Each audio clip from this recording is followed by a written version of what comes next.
secara fisik itu ilmu pergi itu memang sudah ditanamkan di pendidikan formal gitu.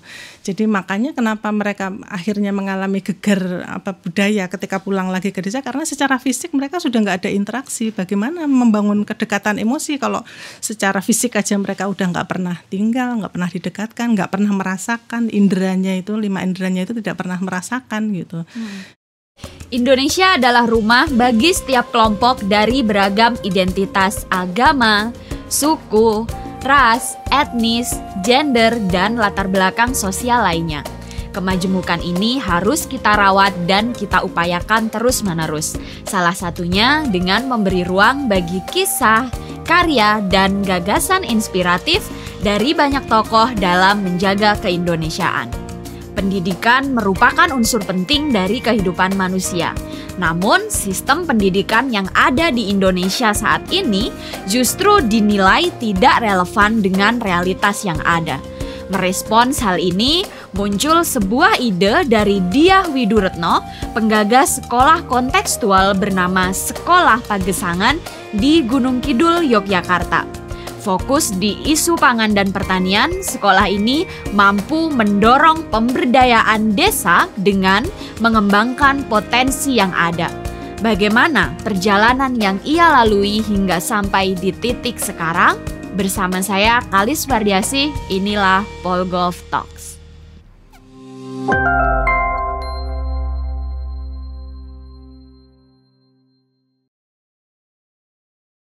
Halo Sobat Polgov, selamat datang di Polgov Talks. Bersama saya Kalis Mardiasih, tuan rumah Polgov Talks. Hari ini saya sudah bersama dengan seorang perempuan yang sangat saya hormati, seorang perempuan yang sejak dulu saya kagumi. Beliau adalah pendiri dan fasilitator Sekolah Pagesangan di Dusun Wintaos, Gunung Kidul, Yogyakarta. Sekolah Pagesangan ini tidak hanya berdampak untuk memberdayakan ekonomi lokal di Gunung Kidul, tetapi juga sangat percaya diri untuk menjawab problem krisis pangan. Bersama saya hari ini sudah ada Mbak Diah Widuretno. Halo Mbak Kalis. Selamat pagi Mbak Diah, apa kabar? Pagi. Sehat Pak. Terima kasih sudah datang di Polgov Talks. Kita ke Wintaos Gunung Kidul Mbak. Hari-hari biasa yang terjadi di Wintaos bisa diceritakan nggak? Maksudnya pagi hari, kemudian atau musim hujan dan musim kemarau berbeda. Jadi kalau saya pergi ke Wintaos hari ini, saya akan melihat apa? Di sana itu kehidupannya, ritmenya sangat dikendalikan oleh musim.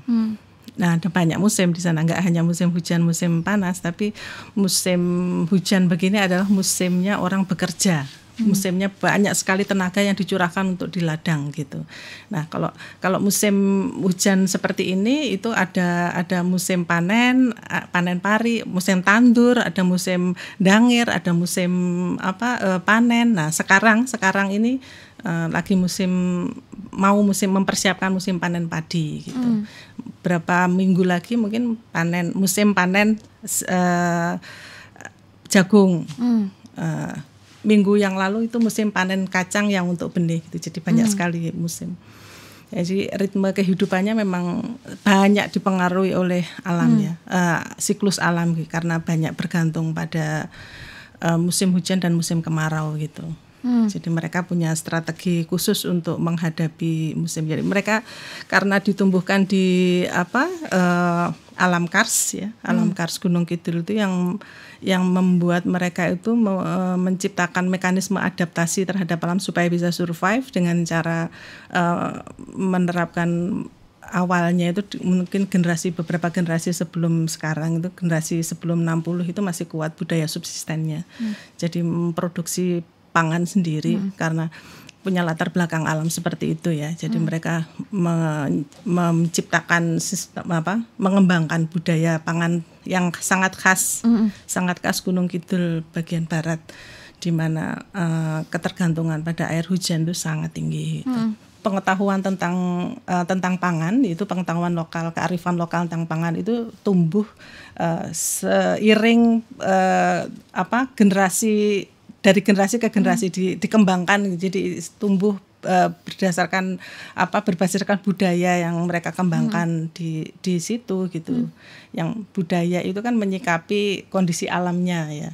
Budayanya yang dikembangkan ya yang seiring dengan bagaimana mereka bisa hidup sejahtera di kondisi alam yang kars seperti itu gitu. Nah, tapi karena modernisasi, globalisasi yang membuat itu tuh menjadi sesuatu yang dianggap tidak penting dan terpinggirkan gitu. Padahal kalau melihat sejarahnya budaya pangan seperti itu, sistem pangan seperti itu yang menghidupi mereka Mbak Kalis gitu. Tapi karena ada kepentingan yang lebih besar yang mungkin tidak bisa kita lawan, kita kendalikan ya, kita nggak bisa kendalikan ya globalisasi sistem pangan. Salah satunya melalui sistem pangan yang lebih besar, sistem pangan globalnya. Nah itu dianggap remah-remah yang harus disingkirkan gitu. Padahal itu sesuatu yang menghidupi mereka gitu, membuat tempe koro, membuat tiwul, membuat aneka pangan yang bisa kita nikmati sekarang itu adalah sebenarnya budaya yang sudah diturunkan dan dikembangkan ya, nggak hanya diturunkan tapi dikembangkan juga secara turun-temurun dari beberapa generasi sebelumnya. Saya menghitung mungkin yang tinggal di Wintaus itu lebih dari 10 generasi ya, jadi itu sudah melewati proses yang sangat panjang gitu. Dan mereka tetap survive kan sampai sekarang dengan tinggal di alam seperti itu dan bisa menghidupi anak-anak mereka seperti sekarang gitu. Itu kan artinya ya sistem yang dikembangkan itu kan sudah sangat kompatibel gitu untuk mereka hidup gitu, untuk mereka bisa survive gitu. Nah, tapi karena ada modernisasi mungkin sejak tahun 70-an ya masuk gitu, mulai dengan terbukanya mobilisasi, terbukanya informasi, dengan adanya jalan, transportasi, kemudian adanya juga modernisasi di pertanian juga. Nah, itu mulai tersingkir budaya-budaya pangan yang mereka kembangkan mulai tersingkir. Nah, sebenarnya kalau dari sisi etika lingkungan apa yang mereka kembangkan itu sebenarnya udah sangat kompatibel, bukan model pengelolaan yang destruktif gitu, bukan yang ekstraktif gitu. Jadi kalau pembangunan itu kan sangat lekat dengan ekstraksi mengeksploitasi sumber daya. Kalau yang berbalik dengan sistem pangan lokal itu kan sangat dikembangkan, sangat marginal karena dikembangkan oleh orang-orang kecil yang penting itu mereka bisa hidup dulu untuk mengamankan keamanan pangan keluarga lah, paling enggak itu untuk gitu. Mereka enggak sampai pada tahap produksi yang sangat berlebihan dengan kapital yang sangat besar gitu. Nah, kalau sistem pangan global kan sangat besar sekali gitu loh. Nah, sehingga ada perbedaan orientasi. Kalau orientasinya petani-petani kecil subsisten gitu kan orentasinya yang penting keluargaku bisa makan, kenyang, hidup gitu, mengamankan pangan. Nah, kalau orientasinya sistem gede kan, sistem pangan global kan sangat orientasi keuntungan gitu, kapital gitu. Jadi ya kalau dari sisi etika lingkungan ya itu sangat destruktif gitu. Gitu mungkin. Kalau dari tahun 70-an itu gitu Mbak, orang-orang beralih gitu, nggak makan tiwul lagi misalnya, kemudian makan nasi. Itu kalau Mbak Diah nanya ke orang tua yang ada di sana, itu karena apa ya Mbak, pergeserannya itu? Kalau yang saya temui sih sebenarnya kalau untuk yang generasi yang lahir sebelum 70, karena mereka ditumbuhkan dengan tiwul, mereka mulai kecil sampai tua itu ditumbuhkan dengan tiwul, jadi kayak seperti menubuh gitu. Tiwul itu menjadi kebutuhan gitu. Jadi kalau nggak makan tiwul itu ada sesuatu yang hilang gitu. Kalau udah generasi ibu saya, generasi mbah saya itu mungkin kayak gitu. Tapi kalau untuk generasi yang lahir 80 karena mereka ditumbuhkan dengan nasi ya, dengan beras gitu ya. Nggak ada kebutuhan untuk pengen menikmati tiwul gitu. Nah, berasisasi ini kan sebenarnya politik pangan juga ya. Zamannya era Soeharto bahwa semua petani harus menanam beras untuk program swasembada pangan tahun 84 itu. Jadi itu juga buah dari itu, dan tidak lepas dari kepentingan global juga, sistem pangan global juga, jualan bibit, jualan saprodi gitu. Jadi itu sebenarnya yang terjadi. Mungkin jadi tiwul dianggap sebagai sesuatu yang nggak pantas untuk dimakan manusia kayak gitu. Yes. Padahal kultur tiwul itu tumbuh karena ya mereka memang harus survive di lahan kars gitu, sehingga singkong yang relatif mudah ditanam gitu. Jadi kenapa mereka makan tiwul itu karena nggak jauh dari proses adaptasi pada kondisi alam sekitar supaya mereka bisa tumbuh gitu, bisa hidup, maksudnya bisa hidup. Tapi karena sudah digeser ke beras tahun 80-an gitu, mulai menggeser ke beras, ya akhirnya generasi-generasi yang lahir pasca 80 itu ya udah udah nggak ada panggilan untuk memakan tiwul. Baik Mbak, Dia dan suami itu kan ternyata tidak ada yang orang asli Wintaus, Gunung Kidul gitu ya. Sebetulnya 15 tahun yang lalu ketika Mbak Dia memulai sesuatu di Wintaus itu, apa sih yang Mbak Dia lihat gitu? Jadi proses saya di Wintaus itu sebenarnya banyak dilatari oleh proses saya yang sebelumnya, yang terjadi sebelumnya. Proses saya di Bogor sebenarnya. Jadi tahun 2000 sampai tahun 2003 itu saya masih tinggal di Bogor, Mbak. Jadi walaupun sudah lulus dari IPB, saya masih meneruskan aktivitas saya. Waktu itu saya saya masih bergabung di organisasi namanya RMI, Rimbawan Muda Indonesia gitu. Jadi Rimbawan Muda Indonesia itu sebenarnya yang memperkenalkan saya pada pendidikan kritis waktu itu. Jadi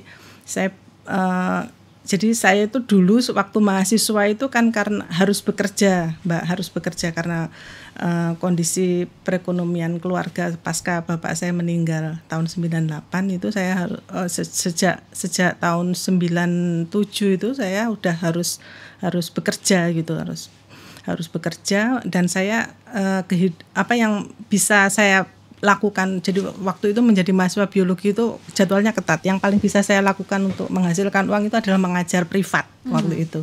Jadi dunia pendidikan itu lekat dengan saya. Nah, saya banyak mengajari anak-anak orang kaya untuk bisa mendapatkan NEM yang bagus kayak gitu-gitu.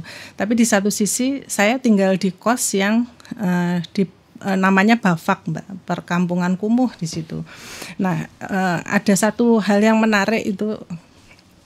Di situ tuh banyak sekali anak-anak yang usia SD yang menjadi pengojek payung sama penjual gorengan. Dan itu teman-teman saya, karena di Bogor setiap hari hujan dan saya setiap hari menemui mereka gitu. Nah,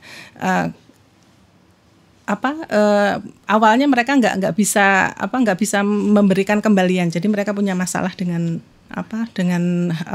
pelajaran gitu. Sebagian dari mereka ternyata nggak sekolah gitu. Nah, terus saya itu bayangin ini IPB ya, maksudnya yang katanya pendidikan tinggi yang salah satu yang favorit gitu, tapi lingkungan sekitarnya itu masih seperti ini gitu.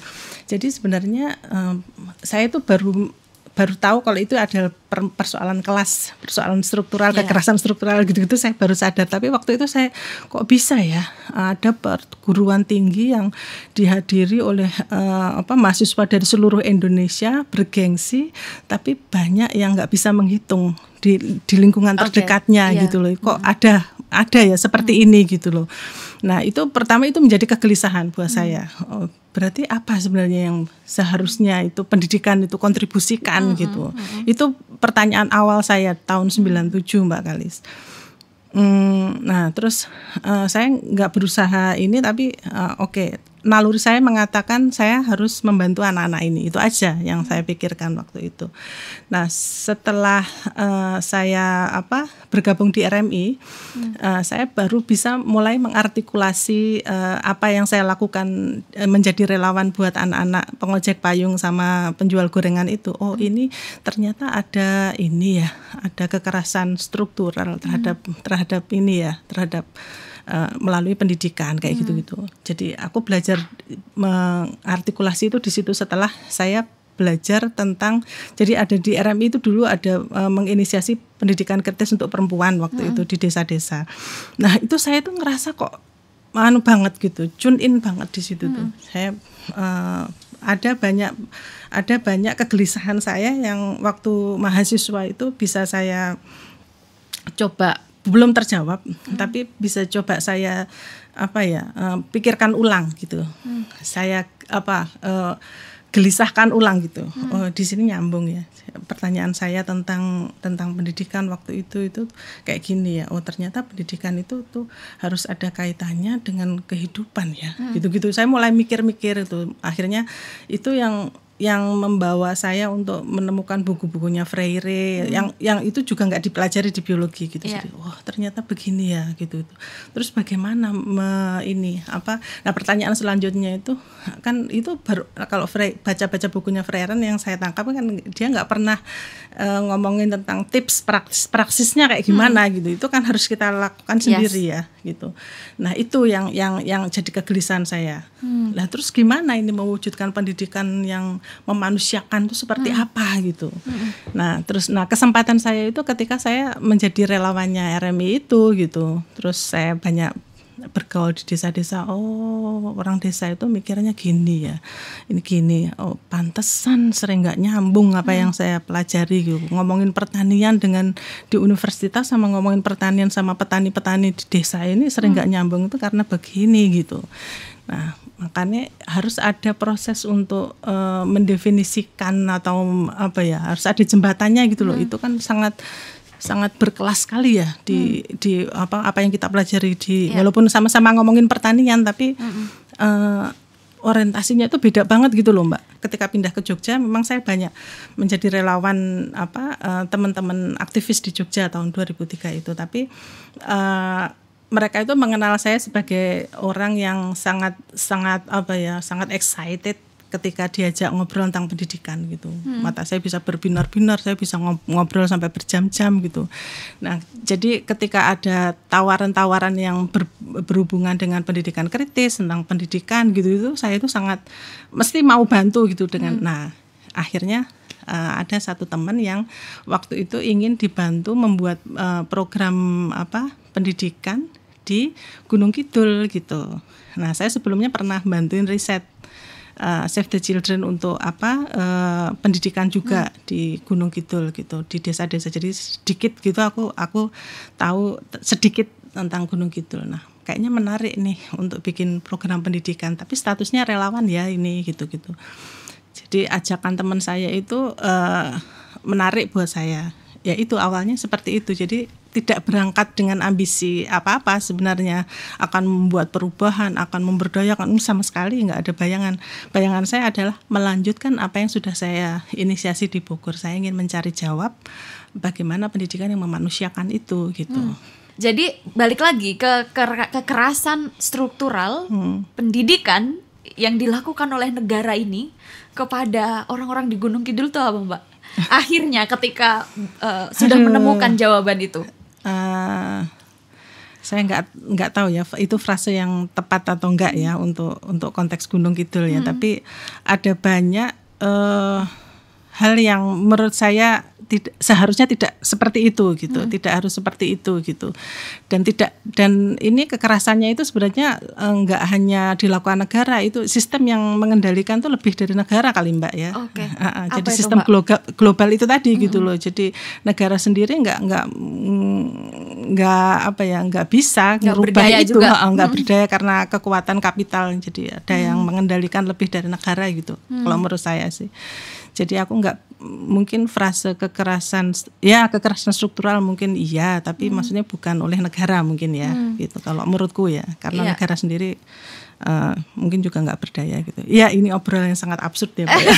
Tapi ada banyak hal-hal yang menurut saya di Gunung Kidul itu yang nggak semestinya, kayak misalnya tentang pangan aja kita di awal tadi ngomongin pangan. Mereka sebenarnya dilahirkan dan ditumbuhkan di kondisi lingkungan yang sangat yang sangat spesifik, yang sangat khas karena diwarnai kars tadi ya.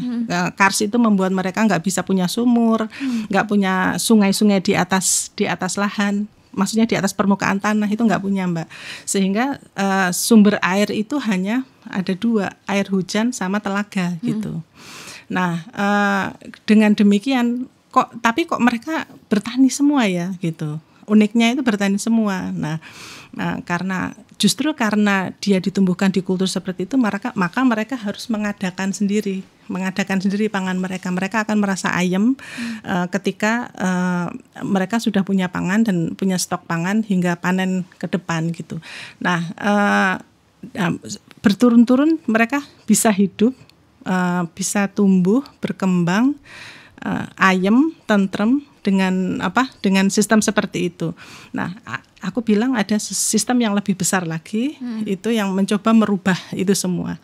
Dengan iming-iming kalau belum makan nasi itu belum sejahtera misalnya, sehingga mereka bergeser ke nasi misalnya.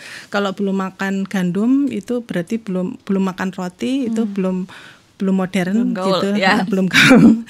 Kalau belum mengkonsumsi burger itu belum oke, sebagai belum keren kayak gitu. Itu kan sesuatu ya mungkin kekerasan, tapi itu nggak dirasakan keras ya, nggak menyiksa gitu loh. Itu lembut sekali, mempengaruhi, bahkan mereka menghilangkan kesadaran mereka bahwa sebenarnya kita tuh bisa kok hidup dengan budaya pangan yang sudah kita kembangkan gitu. Jadi menggeser apa yang mereka miliki menjadi sesuatu yang tidak mereka miliki, dan mereka dibuat tergantung akan itu gitu. Ya. Sampai kehilangan martabat kalau menurut saya, karena itu sistem itu akhirnya merubah selain cara pandang juga praktek bagaimana mereka berkehidupan kayak gitu. Dan apakah itu juga yang kemudian mempengaruhi anak muda untuk pergi ke kota selepas sangat, iya. Ya, pendidikan misalnya, pendidikan itu kan sebenarnya salah satu cara, saya baru melihatnya itu setelah saya berada di Sekolah Pagesangan ya, itu adalah cara mobilisasi vertikal ya, maksudnya menaikkan kelas gitu. Jangan bilang kalau pendidikan itu nggak ada relasi kelas ya. Jadi ketika berpendidikan, status sosialnya naik gitu. Jadi kalau status sosialnya naik, berarti itu akan martabatnya serasa naik gitu ya.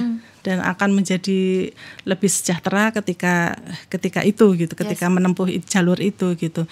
Dan itu yang dibayangkan oleh masyarakat desa gitu. Jadi ketika berpendidikan itu artinya kamu harus pergi dari desa misalnya. Kalau berpendidikan itu harus kerja di kantor. Pendidikan itu yang lebih penting tidak bertani gitu. Jadi bertani itu menjadi, sejak adanya pendidikan itu menjadi kasta yang paling rendah gitu. Di tingkat struktur masyarakat ya, sosial masyarakat, lapisan sosial masyarakat gitu. Bertani itu menjadi kasta yang paling rendah gitu. Sehingga kalau kamu berpendidikan itu pantasnya ya orang tani dengan tanah. Iya, betul dan gitu. Kotor-kotor iya, gitu betul, ya. Kayak gitu. Itu sampai sekarang itu yang ya kesadaran seperti itu yang hilang gitu ya. Ya mungkin kekerasan ya, kalau Mbak Kalis nanya kekerasan ya itu gitu. Padahal Mbak, status sosial sendiri ketika mereka pergi ke kota atau bahkan menjadi buruh migran gitu kan sebetulnya tidak abstrak. Lebih baik ya. Ya, ternyata pendapatan yang diterima juga tidak bisa membuat sejahtera.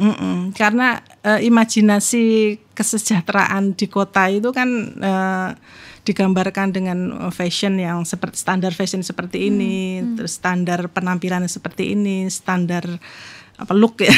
Sekarang standar look, standar apa yang ditenteng, apa yang dinaikin gitu, itu lebih ke sifatnya material gitu. Dan itu yang digambarkan ya digambarkan di media kita ya seperti itu gitu. Jadi itu benar-benar merasuk itu Mbak di desa-desa, bahwa kalau kamu berpendidikan nanti itu harus kerja kantoran, tidak tinggal di desa, tidak mengerjakan sesuatu yang sebelumnya itu menjadi hal sehari-hari yang dilakukan oleh nenek moyangmu gitu. Berpendidikan tuh harusnya kamu tidak memegang cangkul, tidak memegang tanah kayak gitu. Jadi itu Mbak mungkin ya. Mbak Diah selama 15 tahun ini sudah ada berapa orang yang Mbak Diah merasa mereka sudah merasa bermartabat kembali dengan bertani? Tidak banyak Mbak, tidak banyak. Karena ini kan seperti gagasan baru ya. Sekolah Pagesangan itu kan menjadi sesuatu yang ide baru, konsep baru buat mereka. Selama ini mereka sudah kesadaran tentang kesejahteraan itu bisa dibangun dari lahan sendiri itu kan sudah lama dihilangkan ya. Padahal dulu mbah-mbahnya mereka seperti itu, bukan hal baru gitu ya. Bukan hal baru, jadi terus hilang karena ya itu salah satu kontribusi pendidikan kita. Kalau Mbak Kalis ngomongin kekerasan pendidikan, ya itu yang terjadi gitu. Katanya pendidikan mengajarkan ilmu pergi ya, ilmu pergi dari desa ya. Memang secara fisik pun begitu gitu. Sekarang kalau kita ngelihat sekolah ya, misalnya kalau SD mungkin masih di lingkup lokal yang dekat dengan desa. SMP itu pasti ada jarak berapa kilo Mbak dari rumah. Begitu juga SMA, pasti akan bertambah lagi ngekos dan sebagainya. Apalagi mau menjadi menjadi sarjana ya, harus kuliah. Itu biasanya itu berkilo-kilometer dijauhkan. Jadi memang secara fisik itu ilmu pergi itu memang sudah ditanamkan di pendidikan formal gitu.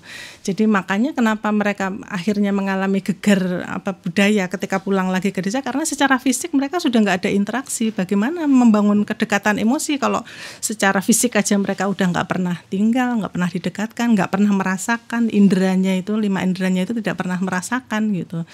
Ya wajar saja ketika mereka tidak punya relasi yang dekat dengan tanah, relasi yang dekat dengan pangan itu karena mereka memang sudah secara fisik jauhkan. Jadi mungkin boleh kita resume Mbak, sebetulnya sekolah Pagesangan itu apa gitu? Apa bedanya dengan sekolah formal? Apakah ada guru, ada murid, ada kurikulumnya juga? Sebenarnya kalau mau didefinisikan itu kita itu bukan sekolah dalam artian sekolah yang dibayangkan oleh banyak kepala gitu. Mungkin lebih bisa didefinisikan sebagai komunitas kali ya, komunitas belajar gitu. Jadi sebenarnya sekolah Pagesangan itu lebih ke komunitas belajar untuk belajar berdaya dari desa gitu. Gitu. Jadi lebih ke komunitas sebenarnya. Jadi kami ada karena kami butuh untuk belajar sesuatu yang berkaitan dengan keberdayaan. Itu Mbak Kalis. Jadi supaya bisa berdaya itu seperti apa gitu. Jadi tidak dan proses kami bertahun-tahun itu ternyata untuk menjadi berdaya itu kalau didekati dengan pendekatan formal seperti sekolah-sekolah pada umumnya itu agak susah Mbak Kalis. Susah. Mungkin butuh sesuatu yang lebih enak. Kayak misalnya gini, ngomongin tentang hal-hal yang sifatnya pribadi itu tuh kalau di depan kelas itu kan nggak mungkin ya gitu. Misalnya aku itu ingat misalnya gini, ketika misalnya kita di kelas ya, itu sebelum ada guru itu biasanya kan rame itu Mbak ya, semua anak itu bebas ngobrol. Tapi ketika guru masuk langsung diam. Nah itu perbedaannya kayak gitu. Jadi ketika kita berada pada kondisi yang informal, merasa setara, merasa percaya dengan teman kita bisa ngomong apa aja, ngomongin tentang cita-cita, gagasan, kegelisahan, kesedihan gitu. Tapi ketika ada struktur, ada struktur, ada sesuatu yang formal, yang ada aturan gitu ya, yang sifatnya formal lah gitu. Itu kayak seperti ada batasan gitu, bahwa yang diomongkan ketika situasi formal itu nggak boleh sembarangan, harus sesuai struktur yang sudah digariskan gitu, kayak gitu. Nah, hal-hal seperti itu tuh yang saya temukan pas, karena saya memang orang lapangan ya, jadi praksis itu sangat ini banget. Sehingga nalar kritisnya justru nggak bisa muncul ya. Jadi kita nggak bisa ngomong apa saja, nggak bisa dengan batasan itu. Nah, awalnya memang saya punya gagasan pengen bikin sekolah yang memanusiakan. Nah, ternyata sekolah yang memanusiakan itu nggak bisa kalau dihadirkan dalam suasana formal dengan tuntunan kaidah yang sudah ditetapkan sebelumnya gitu. Itu malah justru mematikan kemanusiaannya gitu. Nah, itu pelajaran-pelajaran yang saya dapat selama menjalankan praksis. Oh, berarti situasinya tidak bisa seperti itu gitu. Tidak bisa seperti model pendekatan sekolah pada umumnya, harus informal. Kalau orang bisa ngomong apa saja, aku misalnya ngomong sama Mbak Kalis dalam suasana pertemanan, aku bisa ngomong apa aja ya, kita bisa berdebat. Tapi kalau sudah ada struktur, misalnya aku sebagai gurumu atau aku sebagai orang yang lebih tua dituakan, oh itu juga menjadi hambatan juga. Oke, berarti proses belajarnya nggak mungkin bisa seperti ini. Jadi apa yang saya bayangkan tuh seperti itu, Mbak. Jadi berdasarkan praksis di lapangan, akhirnya saya berkesimpulan bahwa untuk belajar untuk memberdayakan kehidupan mereka gitu, itu nggak bisa ditempuh dengan situasi formal gitu. Oke, berarti ada hal-hal yang saya pelajari dari praktek keseharian yang saya lakukan di sana gitu. Jadi misalnya nggak bisa ditimbulkan dalam suasana yang ketidaksetaraan, harus ada suasana yang kesetaraan. Makanya kenapa walaupun setua ini saya masih dipanggil Mbak di sana gitu, karena supaya anak-anak itu bisa ngobrol bebas, nggak takut sama saya gitu, mengkritik saya, ngomongin gagasan dia tanpa rasa takut misalnya. Terus kemudian nggak ada diskriminasi umur, simbok-simbok bisa belajar bareng sama anak-anak misalnya kayak gitu. Kemudian juga perempuan juga bebas berbicara ketika ada di forum itu, kayak gitu-gitu. Jadi ada banyak hal-hal yang biasanya dilakukan di sekolah formal yang tidak mungkin akan bisa jalan ketika membayangkan pendidikan yang memanusiakan tadi gitu. Nah, makanya terus akhirnya aku berkesimpulan bahwa ya pendidikan itu kan berelasi cara. Pendidikan itu adalah cara, proses untuk membawa manusia menjadi seorang yang bermartabat dan berdaya gitu ya. Nah, ketika dengan menerapkan model-model konvensional seperti itu malah nggak jalan. Pendidikan yang saya bayangkan untuk berdaya dari desa itu, berdaya dari dirinya dengan dirinya sendiri itu malah nggak jalan gitu. Nah, makanya modelnya itu benar-benar berbeda. Tidak ada batasan ruang, tidak ada batasan waktu, tidak ada batasan strata usia kayak gitu. Nah, makanya bahkan untuk kurikulum misalnya kita juga nggak membuat label murid dan guru gitu, karena kita sama-sama belajar gitu ya. Kita ya mungkin paling fasilitator gitu aja ya. Narasumber mungkin bisa kita pakai gitu, tapi kalau untuk murid dan guru kita nggak pakai istilah itu. Kemudian juga apa yang kita pelajari misalnya itu tidak akan ada sebelum peserta belajarnya itu hadir gitu. Bedanya kalau dengan sekolah formal kan kurikulum, sistem itu hadir duluan dan murid itu menyesuaikan dengan apa yang sudah ditetapkan, digariskan oleh Diknas gitu. Kalau di sekolah Pagesangan itu antitesa dari itu semua gitu. Jadi kamu mau belajar apa, itu kita tentukan ketika teman-teman sudah hadir gitu dalam forum, dan kebutuhan saya ini apa yang bisa kita lakukan, dan kita mengakomodir karena banyak keinginan ya, nggak mungkin kita memfasilitasi semua keinginan, makanya yang menyangkut keinginan komunal gitu. Dari pencarian tentang pendidikan yang manusiawi, pendidikan yang kontekstual tadi gitu, dalam konteksnya Wintaos ini menghadapi lanskap kars dan juga lahan gesang itu, sekarang tentu saja Mbak Dia sudah akhirnya menemukan praksis-praksisnya. Jadi praksisnya itu ternyata apa saja Mbak sekarang? Ya, pertama kita harus membuat program itu sesuai kebutuhan ya. Nah, makanya kebutuhan itu seperti apa itu tuh nggak bisa kita hanya baca dari dari assessment yang sekilas gitu ya. Oh kayaknya ini butuh ini, oh kayaknya desa ini butuh ini, oh kayaknya potensinya itu. Nggak bisa kayak gitu Mbak Kalis kalau menurut saya ya.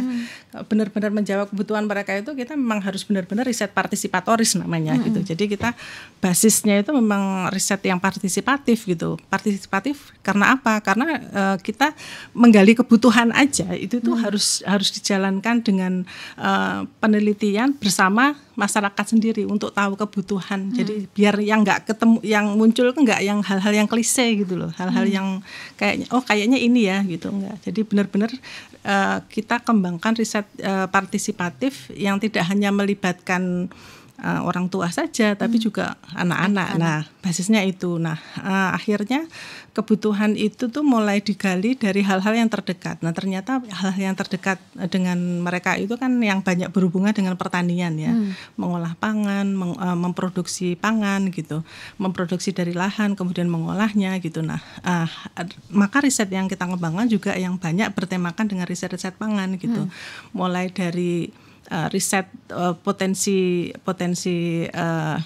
pangan yang kita miliki. Jadi kita melibatkan orang tua dan anak-anak untuk melakukan riset gitu tentang keragaman umbi-umbian. Kita banyak program juga ekspedisi. Jadi kita kemas program-program yang menarik gitu buat anak-anak gitu, misalnya ekspedisi umbi-umbian. Kita punya banyak Mbak ekspedisi-ekspedisi gitu. Sekarang anak-anak udah bisa menyebutkan berapa jenis umbi-umbian Mbak? Ya bergantung anaknya juga ya kemampuan ininya. Tapi rata-rata ya mereka cukup familiar dengan umbi-umbian yang biasanya ditanam di desa. Paling enggak 7 atau 10 itu untuk jenis umbi-umbian. Nah, untuk tema trimester ini kita belajar serealia gitu. Jadi makanya sekarang kita belajar tentang padi-padian, kemudian jali-jali, kemudian ada keragaman sorghum kayak gitu. Jadi kita akhirnya di Sekolah Pagesangan sendiri jadi belajar juga gitu. Oh ternyata membuat program itu tuh nggak bisa semau kita gitu. Kalau mau ngomongin tentang pendidikan yang kontekstual ya gitu. Kalau mau ngomongin pendidikan kontekstual ya memang harus berbasiskan kebutuhan partisipan. Nah, kebutuhannya seperti apa ya? Itu nggak bisa juga kebutuhan yang tampak-tampak aja ya. Kita harus ada risetnya gitu. Nah, risetnya seperti ini. Nah, itu justru malah menjadi bagian dari proses belajarnya di Sekolah Pagesangan gitu. Belajar tentang riset itu sendiri gitu.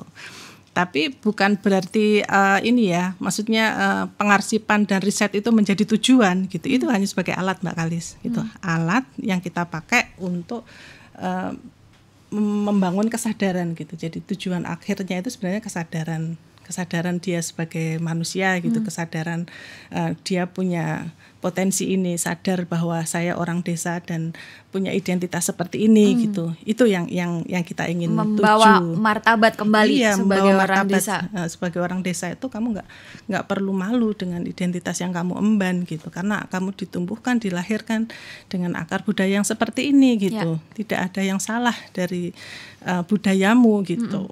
Mbak Dia, saya pernah ingat Mbak Dia pernah mend-DM Instagram saya, ayo Mbak Kalis kita bicarakan kemandirian perempuan itu perempuan desa gitu. Karena ketika kita bicara perempuan desa, kita sudah tidak lagi mempersoalkan isu perempuan boleh bekerja atau tidak, atau perempuan tugasnya memasak atau tidak gitu. Boleh tahu nggak sih Mbak peran perempuan di Wintaos itu seperti apa? Nah, itu salah satu hal yang oleh saya belajar di Wintaos itu ya. Jadi saya jadi belajar, benar-benar belajar, disadarkan dan itu mempengaruhi hidup saya sendiri juga gitu, bahwa perempuan di Wintaos itu tipikalnya beda. Kalau kita ngomongin pertanian aja, biasanya itu yang muncul kan laki-laki ya.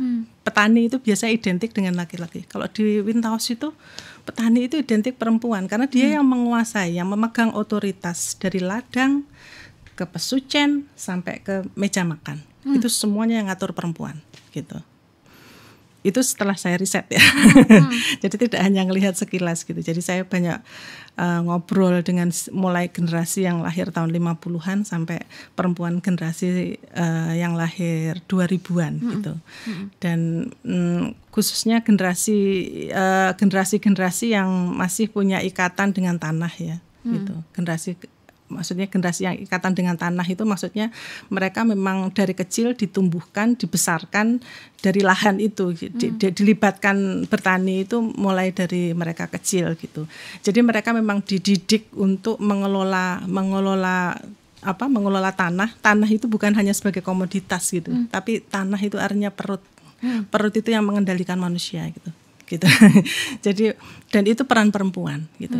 Dan nilai-nilai yang mereka ajarkan juga sangat feminis sekali gitu. Jadi misalnya kalau panganan wis mulih gitu, panganan mulih dijak mulih neng kampung, maksudnya itu dari ladang dibawa ke rumah itu sepenuhnya itu otoritas perempuan. Jadi perempuan yang mengatur bagaimana mencukupkan pangan itu hingga musim panen tahun depan. Karena sebagai petani subsisten, mereka harus punya stok pangan yang digunakan untuk keamanan pangan keluarga sampai musim panen ke depan gitu. Dan itu yang mengatur perempuan. Nah, di dapur juga wong lanang iki nek neng pawon cupar gitu. Istilah mereka gitu. Jadi cupar itu apa? Mungkin enggak pantas gitu ya. Jadi ada banyak pengetahuan yang hanya pengetahuan tentang pengolahan pangan itu yang hanya dimiliki oleh perempuan gitu. Jadi pewarisan pengetahuan, terutama pengelolaan pangan ya. Bagaimana mengatur ini yang boleh dimakan, ini yang enggak boleh dimakan, ini hanya boleh disimpan, ini bisa dijual. Jadi penentuan bagaimana perekonomian rumah tangga petani di Wintaus itu perempuan, Mbak gitu. Jadi luar biasa sebenarnya. Saya jadi belajar banyak gitu. Peran perempuan. Jadi udah enggak ngomongin perempuan boleh bekerja atau tidak. Kalau di kampung gitu. Kamu kalau nggak ada perempuan nggak bisa makan gitu, kelek-kelek wes ora iso urip gitu. Dan pengetahuannya itu dari hulu ke hilir banget betul. Gitu ya. Iya, jadi karena memang itu dikondisikan seperti itu. Kalau untuk produksi di lahan aja masih 50-50 lah ya, asalkan. Tapi ini juga dipengaruhi oleh modernisasi. Modernisasi membuat banyak laki-laki harus meninggalkan desa, sehingga peran-peran domestik sama peran-peran di lahan itu dikuasai oleh perempuan. Itu sebenarnya didasarkan oleh kesadaran, bukan karena kamu ingin mensubordinasi perempuan, tapi itu biasanya itu dilakukan kompromi kesadaran di tingkat rumah tangga. Kowe golek duit gitu, dia bilang ke suaminya begitu, kowe golek duit, aku tak ngurusi ngomah, kandang, ngurusi kewan, ngurusi anak-anak, semuanya itu aku gitu. Jadi hampir semua peran di ladang, di produksi pangan di ladang itu dilakukan oleh perempuan. Laki-laki itu hadir ketika untuk melakukan kerja-kerja berat aja biasanya. Kalau laki-lakinya kerja proyek ya, misalnya sekarang kan di generasi 2000-an ini kan laki-laki itu hampir semuanya itu turun, Mbak. Maksudnya medun kerja di Jogja, Bantul, Sleman gitu ya. Nah, perempuan yang akhirnya berperan di situ gitu. Uniknya itu tidak karena perempuannya disubordinasi, tapi lebih ke itu pembagian peran dalam keluarga gitu. Gitu. Nah, terus secara budaya mereka juga itu tadi aku cerita, perempuan juga menguasai ilmu pengelolaan pangan di tingkat rumah tangga gitu. Laki-laki tidak diwarisi. Jadi misalnya keterampilan nutu, keterampilan menyimpan, keterampilan mengawetkan pangan, mengolah pangan, membuat tempe dan sebagainya gitu. Itu perempuan yang menguasai, laki-laki tidak gitu. Jadi secara budaya mereka memang dibentuk seperti itu gitu, Mbak Kalis. Mbak Diah, jadi makna pendidikan menurut Mbak Diah itu apa yang melatar belakangi Mbak Diah mendirikan sekolah Pagesangan? Buat saya pendidikan itu adalah proses belajar menuju keberdayaan gitu. Itu sih sebenarnya, Mbak. Satu kalimat itu, tapi kalau dijabarkan nanti bisa panjang ya, bahwa pendidikan itu harus memanusiakan sehingga menemukan jati dirinya, identitasnya, sehingga dia mampu untuk melakukan sesuatu untuk hidupnya gitu. Itu kan tujuan pendidikan sebenarnya. Dan proses menuju keberdayaan itu kemudian diterjemahkan oleh sekolah Pagesangan dalam wujud apa? Ya, kita belajar tentang keberdayaan itu sendiri gitu. Jadi kita memaknai dulu berdaya itu seperti apa kanggo mucah gitu. Berdaya itu piye cah? Kowe pengen dadi menungso sing kaya ngopo? Kalau diterjemahkan ya, berdaya itu maknanya bagimu itu seperti apa, teman-teman? Terus berdaya, kamu pengen hidup yang seperti apa? Berdaya buat hidupmu itu loh seperti apa gitu. Nah, ketika saya ngobrol dengan teman-teman muda itu waktu itu dia bilang, "Ya, aku pengen mandiri gitu." Mandiri itu bagian keberdayaan versi mereka, dan bagaimana cara menuju ke kemandirian itu gitu. Nah, itu yang tidak diajarkan.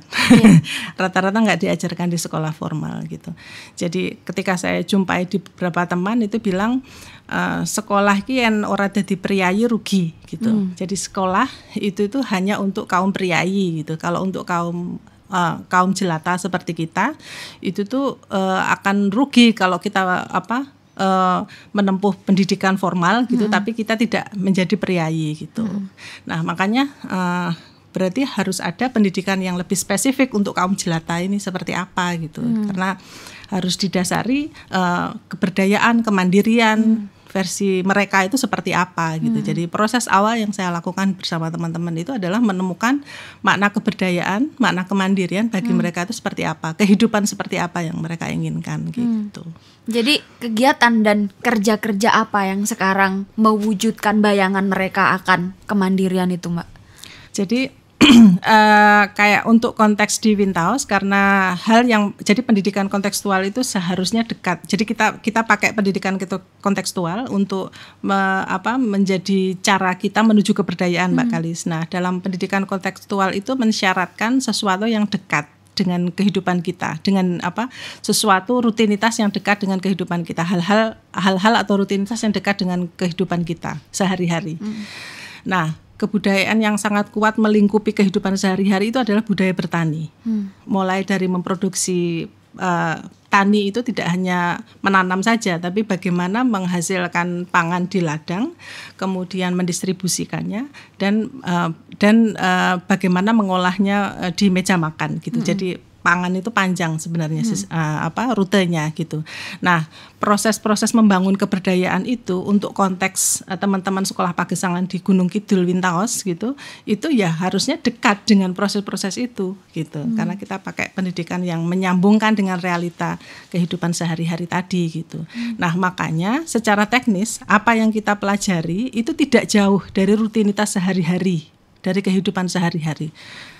Ya, memasak, menanam, kemudian bagaimana itu menjadi sesuatu yang dianggap produktif untuk perekonomian keluarga, itu yang kita lakukan, Mbak Kalis. Jadi mulai dari hulu sampai hilir, mulai dari memproduksi pangan, kemudian mengolah hasil tani, hasil bumi itu menjadi semi matang ya, bahan baku misalnya kayak semacam tiwul instan kayak gitu ya, tepung mokaf kayak gitu, itu bahan baku dan juga yang siap santap gitu. Nah, kemudian di hilir bagaimana kita bertarung dengan pasar gitu.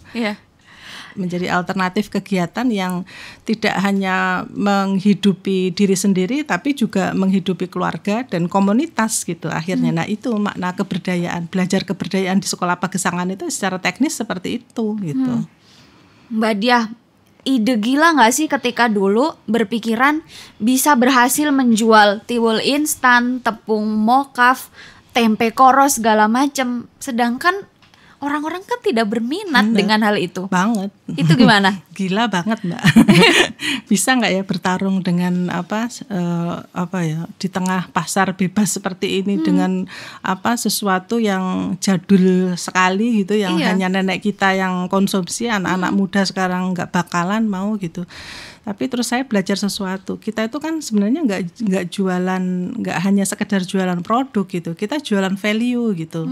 Di sini ada kebudayaan, misi kebudayaannya. Ini ada misi pemberdayaannya. Nah, itu aja yang kita tonjolkan. Ketika kamu membeli tiwul ini, kamu sebenarnya sudah mengangkat perekonomian lokal, petani. Kemudian kamu juga berkontribusi untuk menghidupi benih-benih yang sudah mulai punah. Kemudian kamu juga menghidupi keluarga-keluarga yang mengolah tiwul ini gitu. Jadi tidak hanya sekedar jualan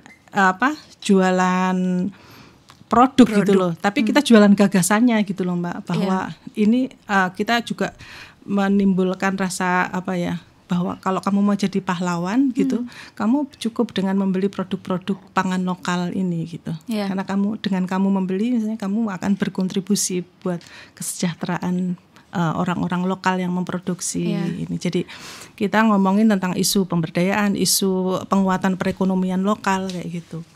Kayak gitu, Mbak. Disertai mimpi yang agak-agak utopis juga untuk mempengaruhi orang di luar sana agar punya laku yang sama untuk kembali ke pangan lokal ya.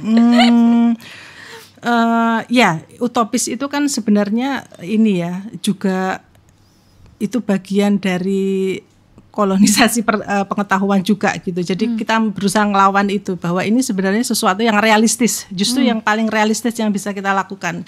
Bayangkan kita sehari-hari konsumsi roti itu tanpa sadar kita mengkonsumsi sesuatu yang diproduksi ribuan meals yang kita nggak tahu produksinya seperti apa, kita nggak tahu cara produksinya seperti apa, racun apa yang masuk di dalamnya, dibandingkan dengan produk lokal yang kita bisa kontrol, kita bisa cek. Nah itu kan sebenarnya lebih realistis mana, utopis mana gitu kan? Real food banget. Real food gitu. Kita makan real food yang sebenarnya secara jarak, secara secara akses kita lebih masuk akal gitu, lebih rasional untuk mau ngecek, membuktikan misalnya mau ketemu siapa produksinya ada. Kan kita juga salah satu produk yang kita jual itu kan kita prinsipnya bisa ditelusuri asal usulnya gitu. Masih memungkinkan. Itu kan berarti sesuatu yang real, bukan utopis dong gitu.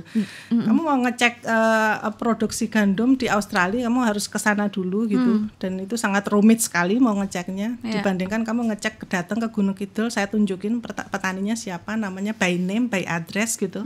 Itu lebih real Mbak Kalis. Dan gitu. Padahal yang dekat itu murah dan kamu bisa lebih sehat memproduksinya gitu. sendiri. Jadi dari jualan produk lokal itu kita jadi ngomongin banyak isu sebenarnya, isu pangan, sistem pangan yang mulai tergusur oleh pangan global. Kemudian kita ngomongin tentang food miles, bahwa ternyata ada jarak pangan, ada jarak ada jejak karbon yang kita jadi banyak hal yang bisa kita kemas dari satu produk. Jadi memang jadi kita memaksa kita untuk belajar banyak gitu Mbak Kalis. Nah itu mungkin sekolah Pagesangan itu di situ itu akhirnya gitu. Ketika kita pengen jualan itu, kamu itu nggak jualan tiwul tok loh cah, ini mengemban banyak hal gitu yang harus kita pelajari, itu banyak gitu. Itu ada sisi alasan-alasan kebudayaan, alasan-alasan kemartabatan yang kita itu perlu tahu gitu loh.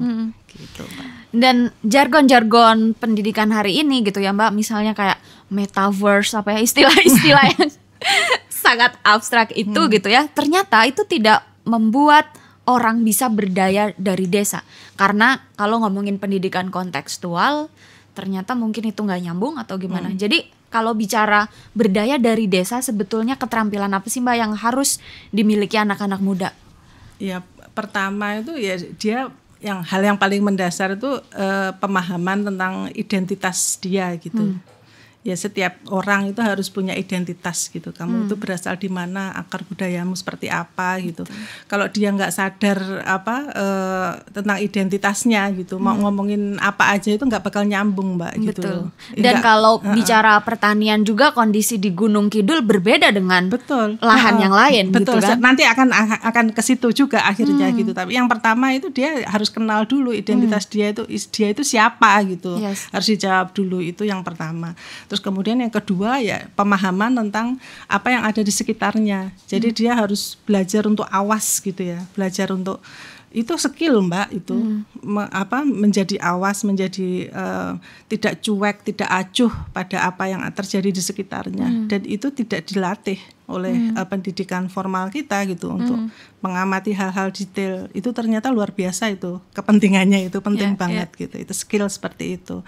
Kemudian ketiga ya kita nggak bisa terlepas dari nilai-nilai tentang kedesaan itu sendiri. Bagaimana punya empati, punya solidaritas gitu, yang selama ini sebenarnya sudah hilang gitu. Jadi kalau ngomongin skill apa yang harus dimiliki oleh orang supaya berdaya dari desa ya, sebenarnya agak jauh dari skill-skill yang dibayangkan oleh maksudnya orang-orang masa kini yang rata-rata itu pengen serba instan. Ya, sebenarnya skill yang lebih kembali kepada manusia itu sendiri, manusia yang sejatinya seharusnya kemanusiaan itu seperti apa gitu. Itu aja sih kayaknya Mbak, nggak perlu yang rumit-rumit gitu. Mbak Diah, mungkin di luar sana ada banyak anak muda yang pernah berpikiran untuk kembali ke kampungnya dan membangun masyarakatnya untuk menjadi mandiri. Apa sih yang harus dikerjakan atau harus dimiliki anak-anak muda ini untuk bisa menjadi fasilitator pendidikan kontekstual? Saya membayangkan fasilitator desa gitu kali ya. Buat saya sih sebenarnya mungkin teman-teman punya beribu alasan yang berbeda dengan saya gitu. Kalau buat saya kan sekali lagi motivasi saya untuk bergerak ini kan karena menjawab kegelisahan saya. Saya punya pertanyaan tadi yang saya jelaskan di awal bahwa saya punya pertanyaan bagaimana ingin praksis pengen belajar tentang praksis pendidikan kontekstual atau pendidikan yang menjawab persoalan itu seperti apa gitu. Nah, makanya pertanyaan kunci itu yang menggiring saya. Jadi saya itu nyaris tanpa mempersiapkan skill apa-apa gitu, skill apa-apa. Tapi kalau buat teman-teman mungkin ada beberapa hal yang krusial yang mungkin bisa saya share sedikit gitu. Yang pertama adalah teman-teman tuh harus tahu dulu kamu tuh mau apa gitu, mau ngerjain apa. Kadang-kadang kalau nggak tahu mau ngerjain apa itu kesannya kayak pahlawan kesiangan gitu Mbak Kalis, pengen merubah sesuatu sementara dirinya sendiri belum siap sebenarnya apa yang mau dilakukan dengan hidupnya sendiri bahkan belum terjawab gitu loh. Makanya jangan sampai terjebak seperti itu. Jadi memang harus tahu dulu apa sih sebenarnya yang mau kamu lakukan gitu. Kalau saya menjawab pertanyaan seperti itu buat saya, untuk diri saya itu saya ingin belajar bertumbuh. Saya ingin belajar bersama melalui sekolah pagesangan gitu. Jadi saya tidak membuat diri saya itu menjadi dewa penyelamat atau menjadi seseorang yang seperti Sinterklas yang mengentaskan kemiskinan atau membuat satu perubahan gitu. Jadi saya tidak menargetkan seperti itu gitu. Jadi kalau saya misalnya ya kita bareng-bareng. Jadi saya tidak mau menjanjikan apa-apa ke teman-teman gitu. Saya hanya menjadi teman belajar saja gitu. Nah, itu ternyata akhirnya menuntun saya untuk melakukan banyak hal bersama teman-teman tanpa mereka merasa menuntut saya untuk menyelesaikan persoalan mereka kayak gitu. Nah, itu mungkin yang penting juga buat teman-teman. Jadi kadang-kadang saya itu suka geli sendiri Mbak Kalis kalau misalnya ada teman-teman saya ingin memberdayakan masyarakat di kampung saya gitu. Padahal dia sendiri belum bisa menjawab kebutuhan dirinya, keberdayaan dirinya gitu loh. Nah, maksudku jangan terlalu ini ya, maksudnya memasang satu yang sangat tinggi yang tidak mungkin bisa kamu lakukan gitu.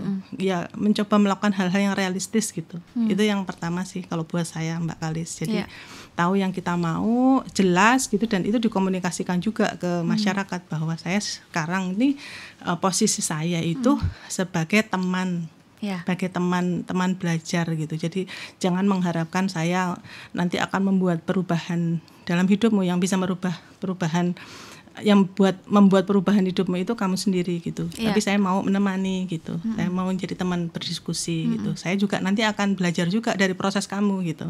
Jadi secara sederhana diterjemahkan gitu.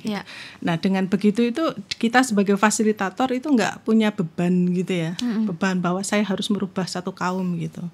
Dan prinsip saya sendiri juga kadang-kadang tuh kita tuh dalam perubahan itu seperti outsider gitu, menjadi perubah. Kita ingin merubah dunia, merubah negara, pengen merubah desa kayak gitu. Kita nggak ngerasa bahwa kita itu menjadi bagian di dalamnya gitu. Ketika kita mau mengawali perubahan, ya kita juga harus mau berubah gitu. Yang buat saya itu geli itu kadang-kadang itu teman-teman muda itu ngerasa bahwa dirinya itu tidak ikut dalam perubahan itu. Dunia saya itu sudah oke, sudah baik-baik saja, sudah selesai. Duniamu itu yang harus berubah gitu. Itu tidak akan berhasil apapun yang dikerjakan. Dia tidak akan bisa merubah apapun. Saya yakin itu, saya jamin. Karena dia tidak mengikutkan dirinya dalam perubahan itu. Setiap perubahan itu harus mengikutkan diri kita. Kalau kamu mau mengajak orang berubah, itu ya kamu itu harus siap berubah gitu. Kamu dulu yang harus berubah itu. Baik. Mungkin itu kali ya. Terus hal-hal teknis sebagai fasilitator, aku pikir teman-teman akan lebih jago lah, banyak bacaannya lah. Teknis bagaimana memfasilitasi, tapi untuk hal-hal mendasar seperti itu penting ya buat teman-teman, dua hal itu tadi. Ya. Yang lebih penting adalah melihat masyarakat desa dengan setara dan juga siap menjadi teman belajar ya, yang saling memberi, saling positioning, menerima. Positioning itu Mbak, itu penting itu di awal itu.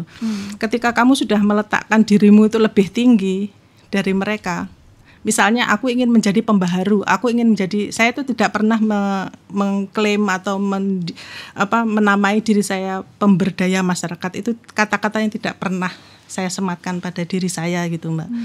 Walaupun misalnya ada media yang menulis seperti itu, tapi saya tidak menghindari sebenarnya kata-kata seperti itu, karena saya nggak mungkin gitu memberdayakan itu tanpa campur tangan dari mereka yang mau bergerak gitu. Ya sama-sama gitu. Nah itu positioning itu yang penting tuh di awal proses itu, bagaimana kita meletakkan diri dalam komunitas itu gitu. Ya, banyak program yang gagal tuh ya karena salah positioning tadi, merasa bahwa dirinya sebagai fasilitator itu sebagai seseorang yang membaharu, jadi punya kewajiban-kewajiban yang berbeda dengan yang dibaharui gitu. Dengan target-target yang sesuai fasilitatornya. Bikin milestone, bikin ini dan sebagainya. Aku yakin proyeknya habis pasti dia selesai gitu. Baik, mungkin pertanyaan terakhir Mbak Diah, bagaimana melihat Indonesia dari Wintaus? Bagaimana melihat pendidikan kontekstual Indonesia? Apakah perlu diperbanyak lagi atau harapan Mbak Diah kepada Indonesia apa hari ini?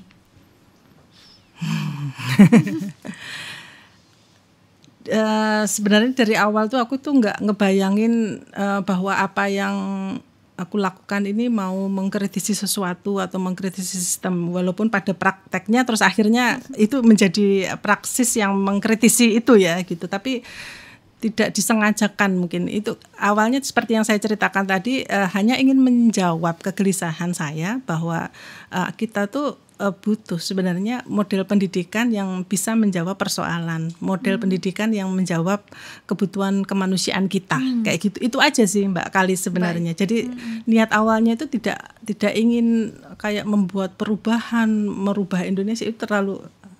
Saya sadar kok saya itu wong cilik biasa gitu, bukan siapa-siapa gitu loh. Siapa sih saya gitu. Makanya saya ngerasa ya yang bisa saya lakukan aja gitu, yang bisa saya lakukan. Jadi saya nggak membayangkan ini akan mempunyai impact atau dampak yang bagaimana gitu. Jadi simpel aja sih Mbak, saya itu cuman ngebayangin, saya terjawab aja pertanyaan saya tentang bagaimana sih pendidikan yang memanusiakan, yang menjawab persoalan itu seperti apa. Itu kalau untuk diri saya gitu. Tapi ternyata kalau ini prosesnya bergulir dan berkembang menjadi sesuatu yang berdampak gitu ya buat teman-teman, ya alhamdulillah gitu. Ternyata itu di luar ekspektasi saya sebenarnya gitu. Nah ternyata kalau ini ternyata dinilai oleh orang-orang pintar itu mempunyai impact juga buat Indonesia. Itu sebenarnya nggak saya pikirkan loh Mbak Kalis gitu, terus terang. Saya nggak ngebayangin mengkritisi sistem yang tidak bisa saya rubah gitu. Yang saya bayangkan adalah saya melakukan sesuatu yang memang bisa saya lakukan dengan jangkauan kemampuan yang ada di diri saya gitu, dengan sumber daya yang saya miliki, itu saja gitu. Baik. Ternyata itu dianggap sebagai sesuatu yang bermanfaat, bisa menginspirasi yang lain, ya alhamdulillah jika demikian gitu. Baik, kalau boleh saya rangkum, mari memelihara kegelisahan untuk terus mengembangkan pendidikan yang memanusiakan manusia ya, dengan segala daya guna yang bisa kita persembahkan gitu untuk negara ini gitu. Terima kasih Sobat Polgov telah mengikuti obrolan kami sampai akhir. Jangan lupa untuk menyimak series Polgov Talks lainnya dengan mengikuti akun media sosial @pares.id serta kanal YouTube kami di Pares Indonesia. Sampai jumpa.